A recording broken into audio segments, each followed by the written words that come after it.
तो दोस्तों जरा सोचिए, अगर कोई नेता वोट चोरी यानी इलेक्शन फ्रॉड करके जीत जाए तो असली नुकसान किसका होता है, आपका, मेरा या पूरे देश का। तो आज मैं इसी टॉपिक पर 8 सबसे बड़े नुकसान के बारे में बताने वाला हूं, जो कि किसी भी नेता को धांधली करके जीतने पर क्या हो सकते हैं। तो देखो, नंबर 8 पर जो आती है वो है ह्यूमन राइट प्रेशर, मानव अधिकार पर दबाव।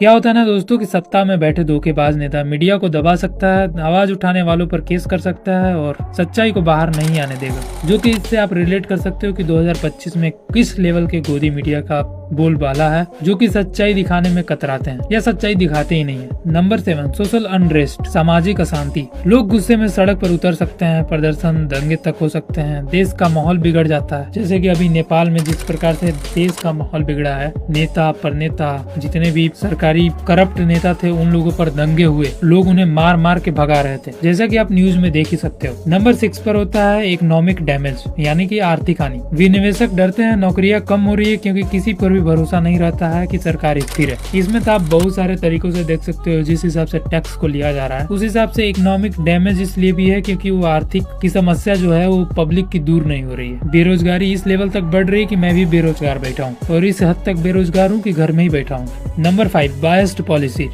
पक्षपातपूर्ण नीतियाँ।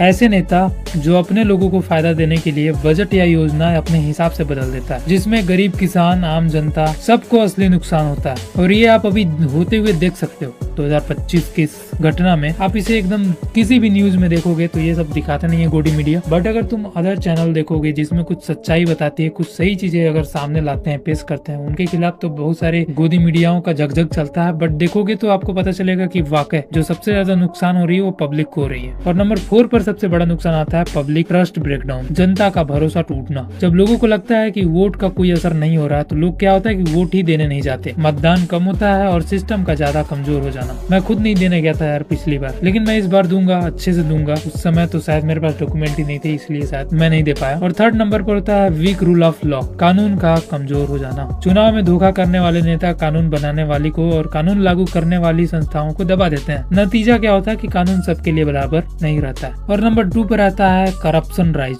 भ्रष्टाचार का बढ़ना। ऐसे कैंडिडेट जो कि धांधली करके नेता बने रहते हैं, उन्हें डर नहीं होता है जनता उसे हटाएगी, तो वो खुलेआम घोटाले कर सकते हैं, पैसा अपनी जेब में डाल सकता है, क्योंकि उनको मालूम है कि जीतने के लिए वोट नहीं धांधली चाहिए। और नंबर 1 पर आता है लॉस ऑफ लेजिटिमेसी, लोकतंत्र वैधता की नुकसान। जब चुनाव ईमानदार तरीके से नहीं होते हैं तो सरकार की वैधता खत्म हो जाती है। लोगों को लगता है कि हमारा वोट गिना ही नहीं गया है या हमारे वोट का कोई वैल्यू ही नहीं है। तो यहाँ पर आती है दोस्तों डेमोक्रेसी का असली मतलब, कमजोर पड़ जाना, या कमजोर पड़ जाता ही है।